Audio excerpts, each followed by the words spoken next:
Price God. தினமும் ஒரு தேவ வார்த்தை நிகழ்ச்சியின் மூலமாய் உங்களை சந்திப்பதிலே மிக்க மகிழ்ச்சி அடைகிறேன்.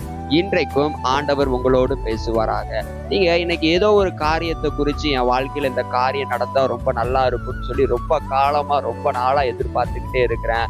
திருமணம் முடிஞ்சு நான் ஒரு குழந்தையின் காரியத்துக்காக ரொம்ப எதிர்பார்த்துட்டு இருக்கிறேன், அல்லது வேலையில ஒரு உயர்வை நான் ரொம்ப எதிர்பார்த்துட்டு இருக்கிறேன், ஊழியத்துல ஒரு உயர்வை நான் எதிர்பார்த்துட்டு இருக்கிறேன். ஆனா எனக்கு கிடைக்கவே இல்லைன்னு சொல்லி நீங்க மனசு சோர்ந்து போய் இருக்கீங்கல்ல, இன்னைக்கு ஆண்டவர் உங்களோடு ஒரு வசனத்தோடு பேசுகிறார். நீதிமொழிகளின் புஸ்தகம் 13வது அதிகாரம் அதனுடைய 12வது வசனத்துல ஒரு காரியத்தை சொல்லுகிறார். நெடுங்காலமாய் காத்திருக்குதல் இருதயத்தை இளைக்க பண்ணும், விரும்பினது வரும்போதோ ஜீவ விருட்சம் போல் இருக்கும் என்று ஆண்டவராகிய இயேசு கிறிஸ்து சொல்றார். நீங்க நினைச்ச காரியம் நீங்க நினைச்ச நேரத்துல நடக்கலன்னு நீங்க சோர்ந்து போயிருக்கீங்க. ஆனா இந்த வசனம் சொல்லுது இது உங்க இருதயத்தை இளைக்க பண்ணிருச்சு.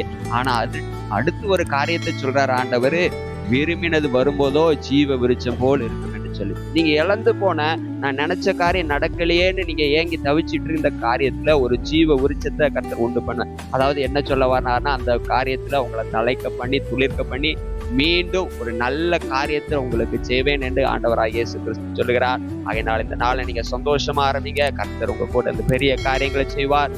God bless you. Have a blessed day. Amen.